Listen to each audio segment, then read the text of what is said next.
Hello everyone, I'm Don Morin, your host of the Blue Sky Vid-Cast, where history and magic meet your imagination. Thank you for joining us as we continue to share our appreciation for all things Disney. Today we're going to take a look at some of the craziest things that happened at Disneyland in 2019. We go over the whole year, month by month, exploring the news highlights of the park. Sometimes it's fun, sometimes it's far from it, but it's no denying it's certainly been an eventful and interesting year for Disneyland. Now fasten your buckle, pull in that yellow tab, and let's enjoy the ride.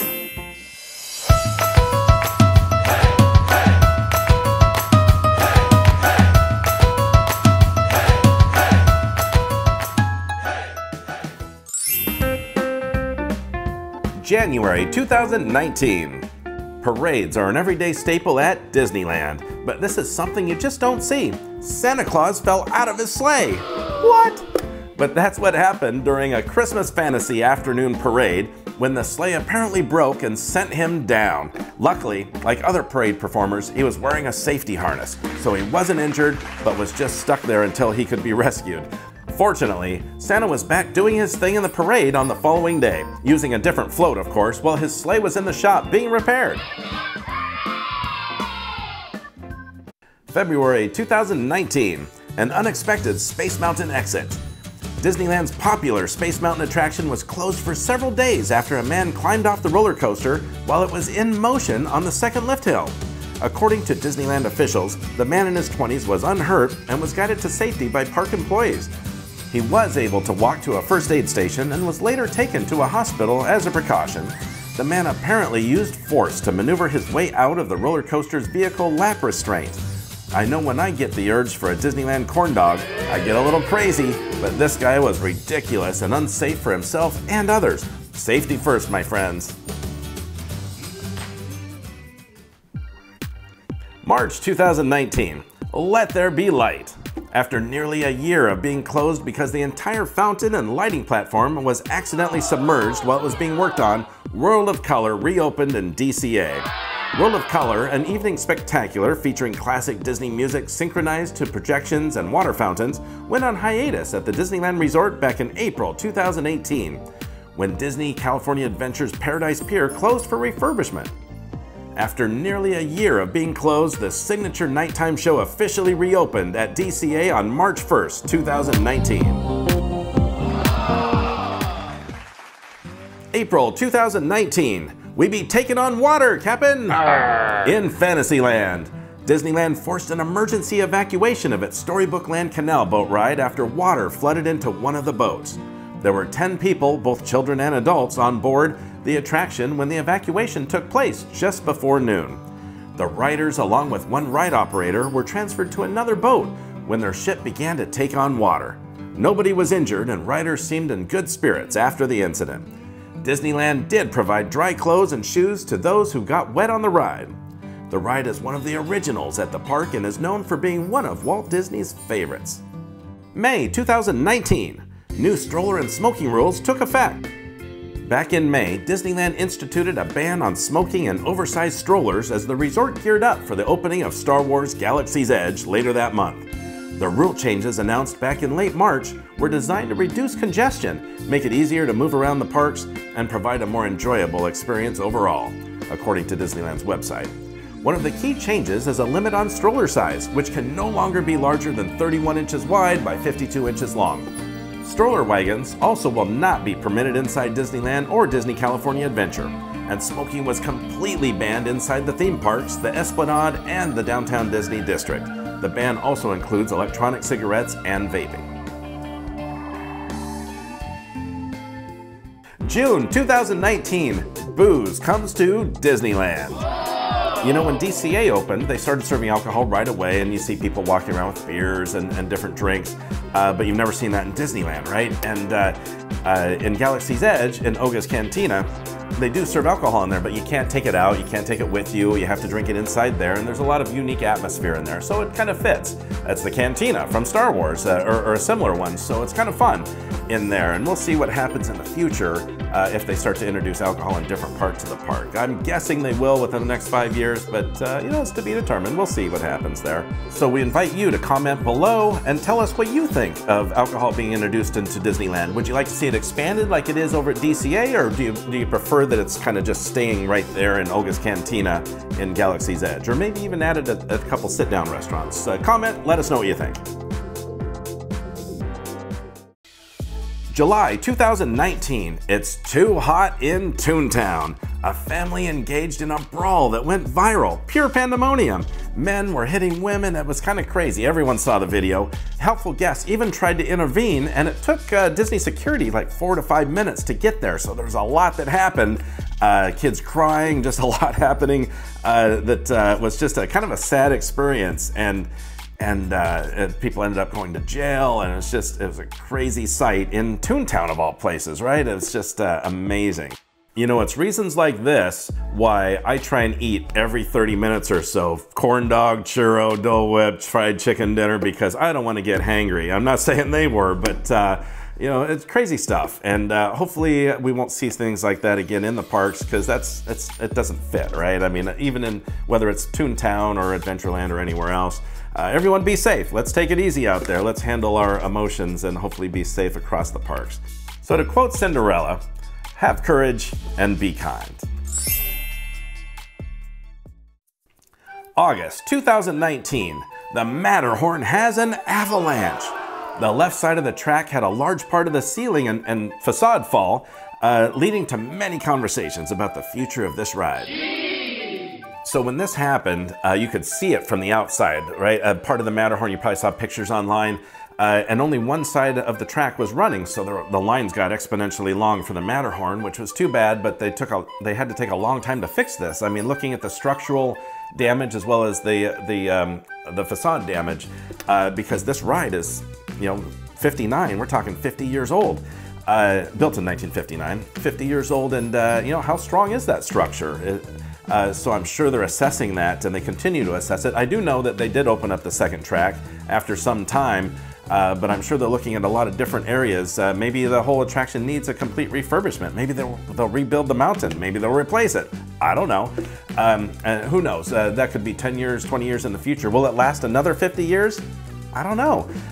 The track is a little bit rough for some people. I've heard, you know, friends say it hurts my back or whatever. But we'll see what happens with the Matterhorn.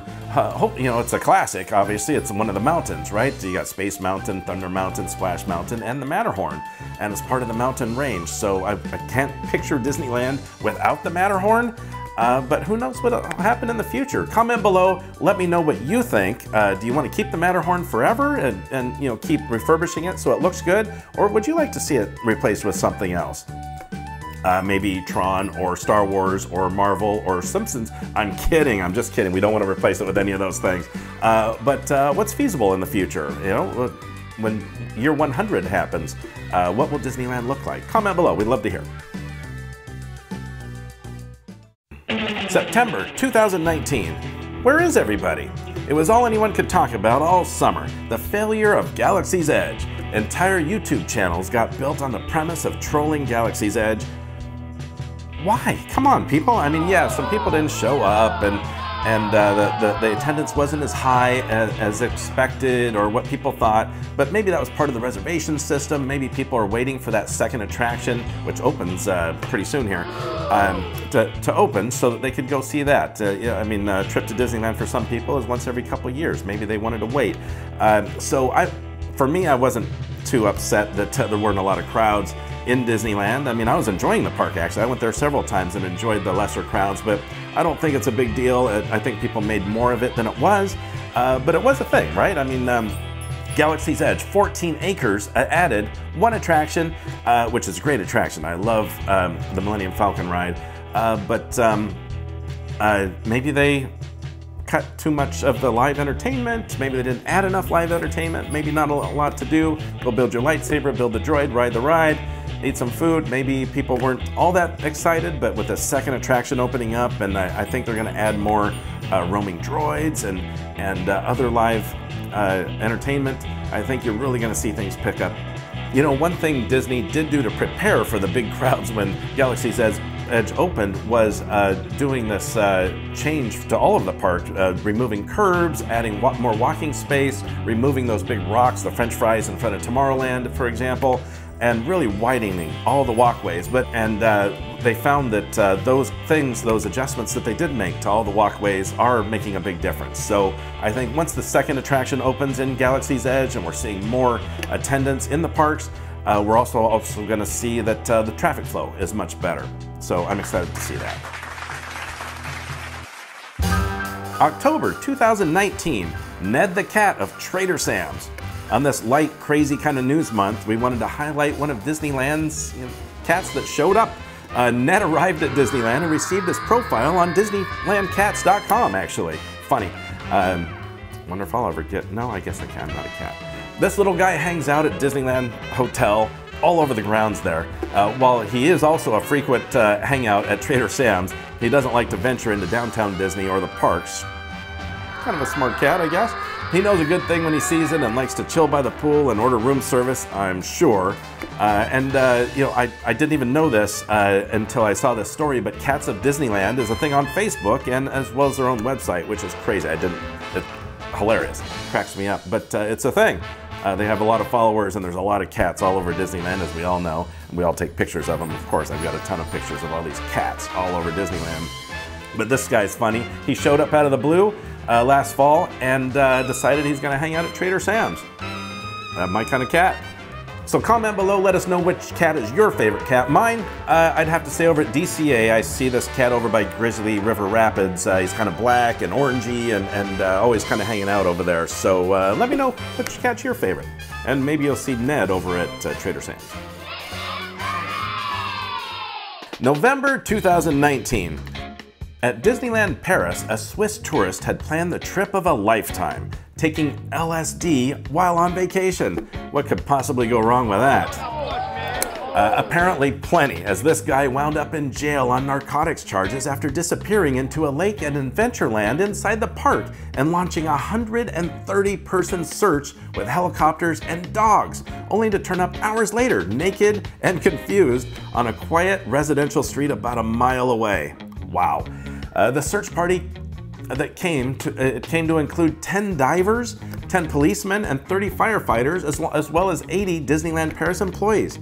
But then it got dark, making it even harder for them to search the lagoon circling Adventureland. So dogs and even a police helicopter with a thermal camera was brought in as backup. Early the next morning, the search continued, but then a local man driving home from work, a little more than a mile from Disneyland Paris, came across the missing man who was walking in the middle of the road, didn't have any clothes on, and was barefoot as well. Wow, what a crazy story, and I'm glad everything turned out and no one was hurt, especially innocent bystanders. But let's just say that it's much better to be safe and choose churros, not drugs, kids. December 2019, they're back! You know, Disneyland is always busy during the holidays, of course, but it got extra busy this past December. So for some reason, all the crowds came back and in multiple. The walkways were packed. The new things they did to the sidewalks and opening up walking areas really helped, and they learned that they really helped this time. And adding the 14-acre Galaxy's Edge, that was full, and so the park was at capacity for a number of hours for several days, and they stopped selling tickets out front at the ticket kiosk, and they just saw big numbers. The wait times for like Galaxy's Edge was up over 2 hours at times, which that's a very high capacity attraction. Space Mountain was 3 hours plus, and on and on and on. There were a lot of, even Snow White, Scary Adventure saw well over an hour at certain points. So it was pretty amazing.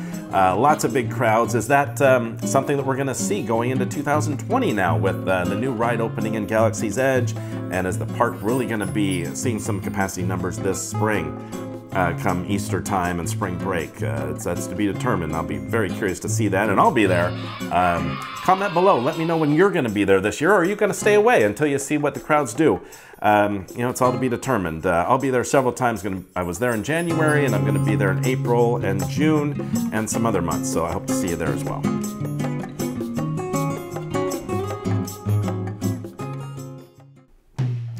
Well, I hope you enjoyed this wacky tour through Disneyland's odd and interesting happenings in 2019.